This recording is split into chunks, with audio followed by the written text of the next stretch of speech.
I will demonstrate how to easily perform precise pulse measurements using the Rohde Schwarz FSH handheld spectrum analyzer or the ZVH cable and antenna analyzer along with the wideband power sensor.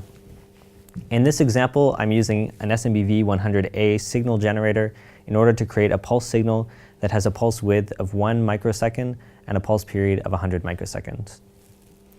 After I've connected my wideband power sensor to the analyzer, I can now change to power meter mode.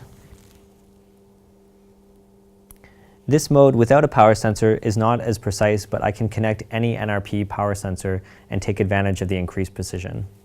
If I connect one of our wideband power sensors, I also have the added option of looking at power versus time.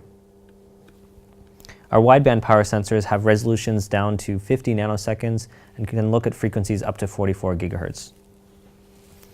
I'll select the appropriate frequency of 1 gigahertz in this case, and let me just reduce my sweep time.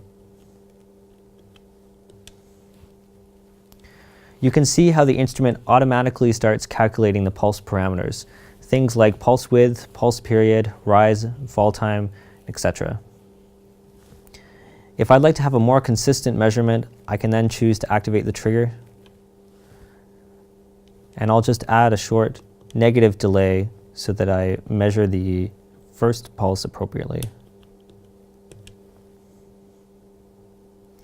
If I wish to zoom in on the first pulse, I can further reduce my trace time.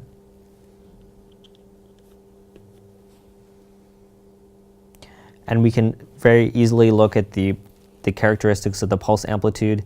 Notice how at the top here, it still calculates my pulse width, rise and fall time, but it doesn't provide pulse period or pulse separation because I'm only looking at one pulse. All of this I've done without having to use any markers, but if I wish, I can activate a marker and look at a particular point along the trace. The combination of precise pulse measurements and a rugged handheld RF analyzer like the FSH or the ZVH is very useful for maintenance and troubleshooting of radar systems, especially in outdoor remote locations. For more information, please visit our website at rohdeschwarz.com.